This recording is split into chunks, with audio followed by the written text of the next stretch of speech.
জ্বালানি মন্ত্রণালয় হলো জনদুর্ভোগ মন্ত্রণালয়। জনগণের মৌলিক অধিকার আদায়ের দাবিতে আমরা আজকে রাজপথে দাঁড়িয়েছি। এই সংকট কিন্তু আজকের না, দীর্ঘদিন ধরে এই সংকট এই মোহাম্মদপুরে লেগে আছে, ঠিক কিনা বলেন? আমরা যখনই কিছুদিন যায় আবার শুরু হয়, কিছুদিন আবার ভালো থাকে, আবার এই সমস্যাটা শুরু হয়। আমাদের শিশুরা, আমরা যারা কর্মজীবী, আমরা যারা চাকরিজীবী, আমাদের প্রবীণ যারা আছেন, তারা কিন্তু সকালে না খেয়ে তাদের স্কুলে যেতে হয়, অফিসে যেতে হয়, ব্যবসা বাণিজ্যে চলে যেতে হয়, পুরো দুর্ভোগে পুরো দিন পার করতে হয়। আমাদের মা বোনেরা সারা দিন চুলার সামনে তাদের দিন পার হয়ে যায়। আমরা এই সমস্যা দ্রুত সমাধান চাই। যদি জ্বালানির দাম বাড়ে, যদি বিল বৃদ্ধি পায়, তাহলে আমরাও তো সেবা পাবো। অথচ বিল বৃদ্ধি পাচ্ছে, জ্বালানির দাম বাড়ছে, কিন্তু আমাদের কোনো সমস্যার সমাধান হচ্ছে না, আমরা আশানুরূপ কোনো সেবাও পাচ্ছি না। সম্মানিত উপস্থিতি, আমাদের এলাকায় কি কোনো এমপি আছে? আমরা কিন্তু দেখতে পাচ্ছি না। আমরা দেখতে পাচ্ছি উনি সপ্তাহে মাসে একবার আসেন অতিথি পাখির মতো, এসে একটা ঘুরান দিয়ে এরপরে চলে যান। কিন্তু আমাদের যে জনদুর্ভোগ, আমাদের যে সমস্যা, আমাদের যে বিভিন্ন ধরনের যে নাগরিক সমস্যা, এই সমস্যা নিয়ে আমাদের এমপি সাহেব কোনো কথা বলেন না, কোনো প্রশ্ন উত্থাপন করেন না, সংসদেও তার কোনো ভূমিকা আমাদের ঢাকা 13 আসন নিয়ে নাই। আমরা উনি কিভাবে এমপি হয়েছেন সে বিষয়ে কথা আছে, কিন্তু আমরা যেহেতু উনি এমপি হয়েছেন, আমরা ওনার কাছে সবিনয় অনুরোধ করছি, আপনি মোহাম্মদপুরবাসীর কাছে আসুন, মোহাম্মদপুরবাসীর জনদুর্ভোগে আপনি তাদের সাথে পরামর্শ করুন, তাদের সাথে বসে এই জনদুর্ভোগগুলো সমাধান করুন।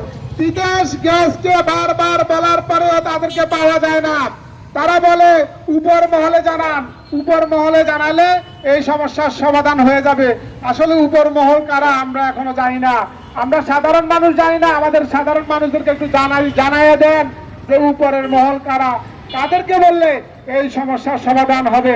আমরা তো জানি উপর মহল মানে আমাদের এমপি সাহেব জনাব ববি হাজ্জাজ, কিন্তু ববি হাজ্জাজ তো এই এলাকার সমস্যা সম্বন্ধে সবচেয়ে বেশি ওয়াকিবহাল থাকার কথা, অথচ আমরা তাকে পাচ্ছি না।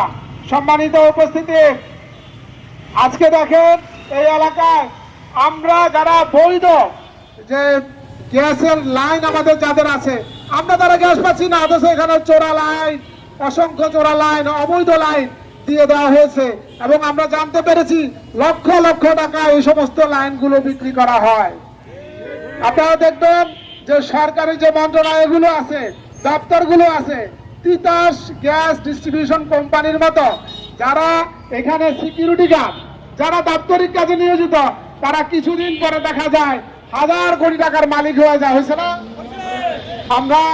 আমরা দেখতে পাই বিভিন্ন মন্ত্রণালয়ের এই সমস্ত সাধারণ কর্মচারী তারা অল্প সময়ের মধ্যে হাজার কোটি টাকার মালিক হয়ে যায়। আমরা বলছি না মন্ত্রী সাহেব আপনি এর ভাগ বাটোয়ারা পান, আমরা এটাও বলছি না এমপি সাহেব আপনিও মনে হয় এর ভাগ বাটোয়ারা পান। যদি আপনি মনে করেন না আমি এর ভাগ বাটোয়ারা নেই না, তাহলে অনতিবিলম্বে এই সমস্যার সমাধান করে দেন।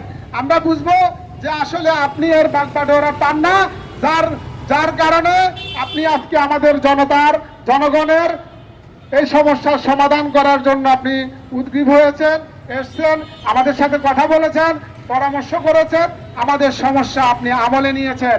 সম্মানিত উপস্থিতি, আমরা এই সংশ্লিষ্ট কর্তৃপক্ষকে জানাচ্ছি অনতিবিলম্বে আপনারা এই সমস্যার সমাধান করুন, না হলে আমরা বিক্ষোভ করব, সমাবেশ করব, প্রয়োজনে রাস্তা অবরোধের মতো কর্মসূচি আমরা গ্রহণ করবো ইনশাআল্লাহ।